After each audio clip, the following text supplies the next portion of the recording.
Anong mensahe ang kailangang marinig ng mga Taurus sa buong week na ito?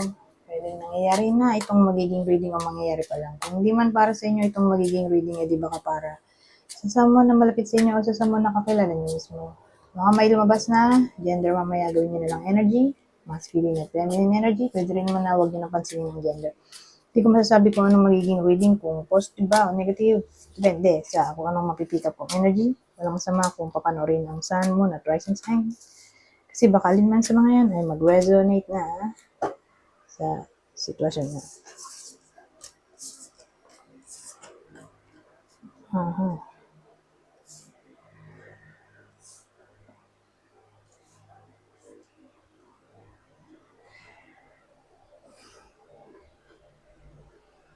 So, anong bida natin dito? So, bida natin ay kunin nyo lang yung info na sa tingin nyo ay fit sa sitwasyon nyo o sa kakilala nyo. Kasi kung dito tumama sa inyo, di baka tumama. Sa someone na malapit sa inyo, kakilala nyo o idol in general. So, yung tao ay possible lalaki. Pwede rin babae. Kung extrovert siya. So, again, lalaki yung tao o babae pero extrovert. 30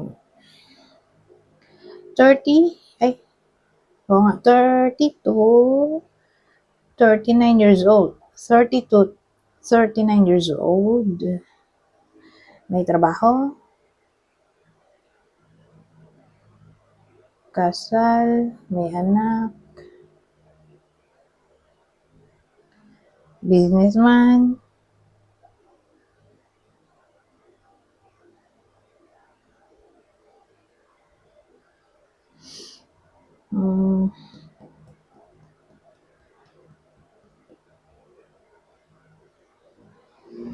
Ayun lang. So, anong meron sa taong to?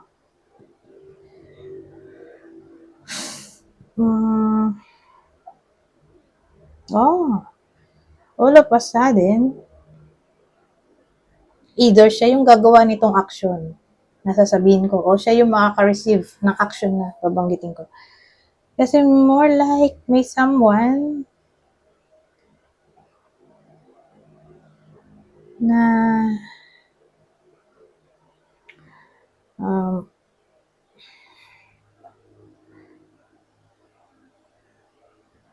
may someone na magdidesisyon. Okay? Ang decision niya, gagawin niya sa gabi. So, sabihin natin, habang gabi, bigla na lang niya naisipan na makipag-usap sa crush niya o makipagbati sa ex niya. Kasi mukhang relationship reading na to.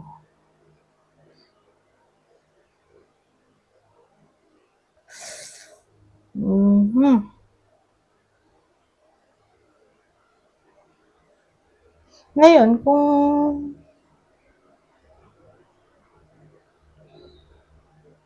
in a relationship o kasal, all of a sudden, sa gabi habang gabi, all of a sudden, maisipan ng taong to na maging sweet. Ganyan ang dating. So, sino yung possible zodiac sign natin dito? Yung possible zodiac sign ng person.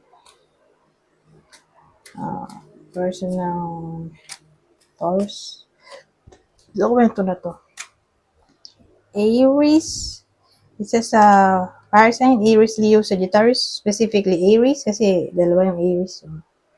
Virgo. Kung dito tumama sa inyo, di baka tumama sa kakilala nyo. Malapit sa inyo o idol. Cancer, Sagittarius, Pisces.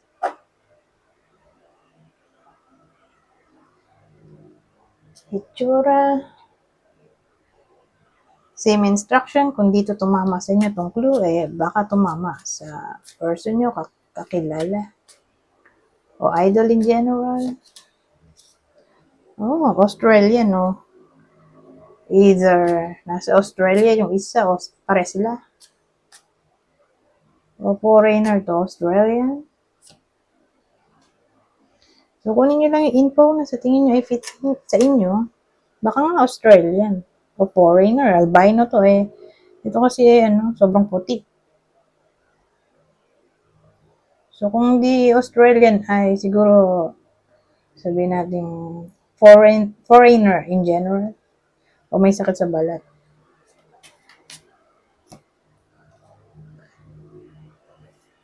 O sobrang puti. Ito curly hair. Ito naman round face. May someone na ganyan. Ngayon.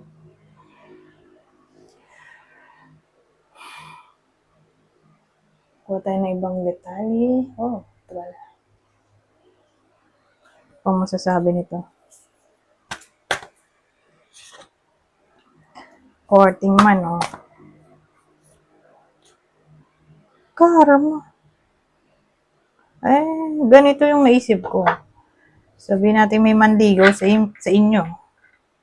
Whether in a relationship o single.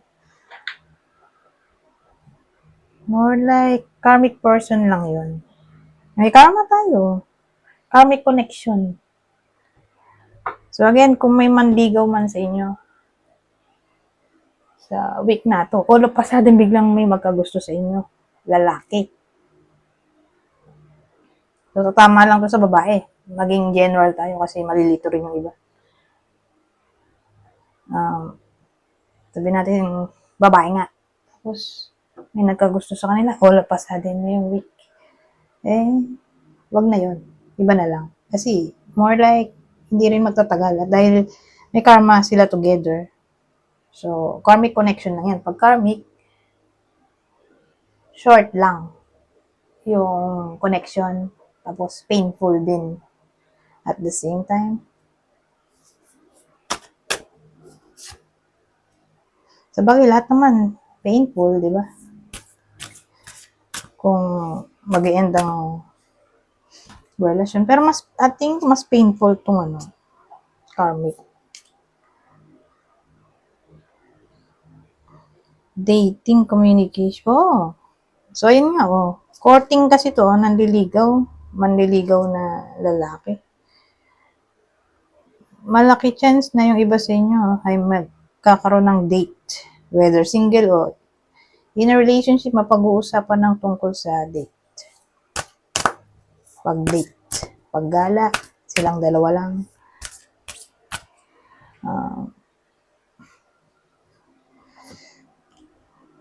Gifts. Ay! Sayang. Tatama to sa mga taong nasa third party situation o open relationship. So, alin man sa taong to, kasi di ko alam kung sino yung nasa third party. Kung yung babae ba yung may dalawang lalaki o lalaki yung dalawang babae. Pero kung sino man yung nasa third party relationship, connection, o situation, kakaroon siya ng gift mula dun sa ka-connection niya.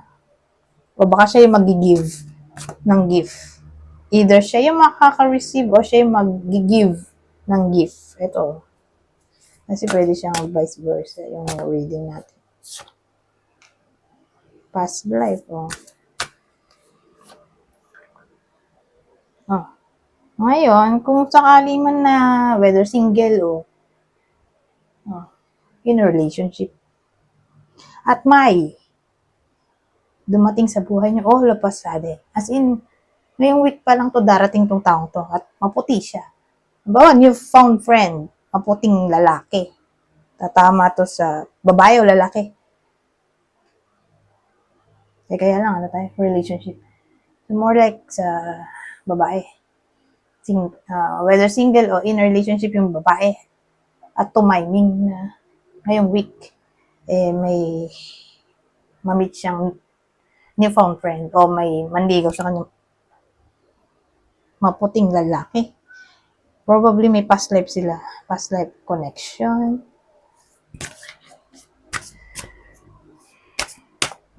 Ibig sabihin, nag-meet na sila sa past life.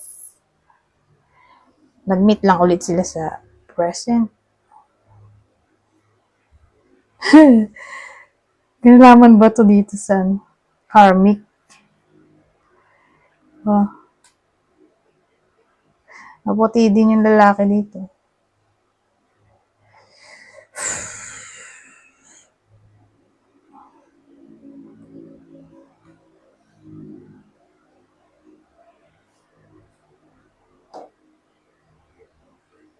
Tingin ko iisa lang sila. Iisa lang. Yan yung ano natin. Ay. Clue. Okay? Kung single o in a relationship, may manligaw sa babae na lalaki na maputi. Wag na yon. Kasi nga mag-i-end lang din yung connection. Lalo na kung in a relationship, Diyos ko naman. In a relationship, papatol pa sa iba. Remember, may ano tayo, love triangle. Posible rin kasi yan, may maputi dito.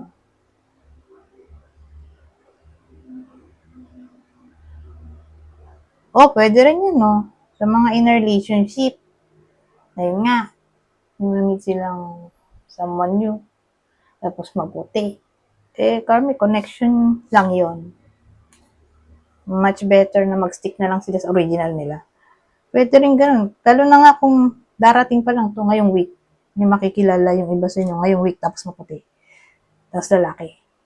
Tapos babae yung nanonood. So, malaki chance na karmic connection lang yan. Tigilan na. Masasaktan lang din sa bandang huli. Whether single nga o in a relationship, yun yung clue natin.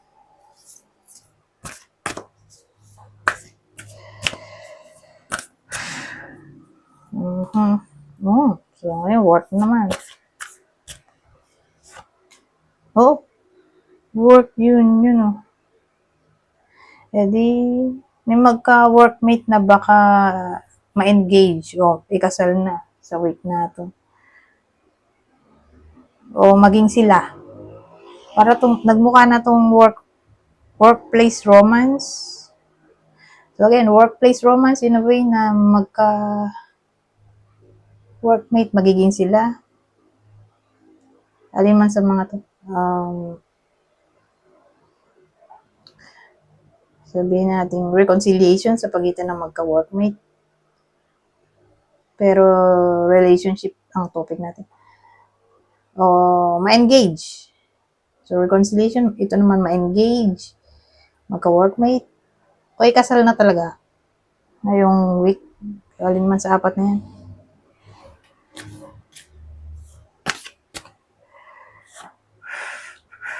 Beauty queen.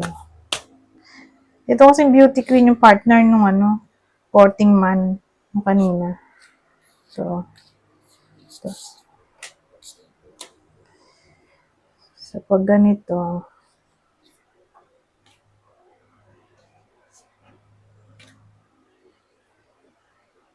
maganda yung babae. Ibig sabihin, nakaka-attract siya ng atensyon.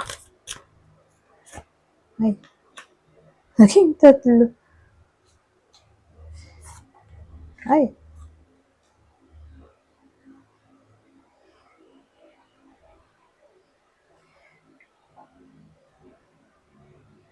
Beauty queen, mature, control. Well, ang dating sa akin,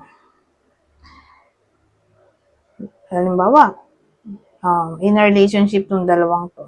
Halimbawa, unang senaryo, karelasyon sila. Kunin nyo lang yung info na sa tingin nyo i-fit sa inyo o sa kakilala nyo. Basta magka-relasyon sila, no? So, yung babae maganda. Yung partner naman niya, mas matanda. Malaki yung agwat niya dito sa babaeng to. Ngayon, kung ganun yung senaryo, halimbawa kayo to mismo, ito yung kakilala nyo na alam nyo sa sarili nyo na Ganito yung sitwasyon nila. Yung lalaki mas matanda doon sa babae, yung babae maganda. Okay?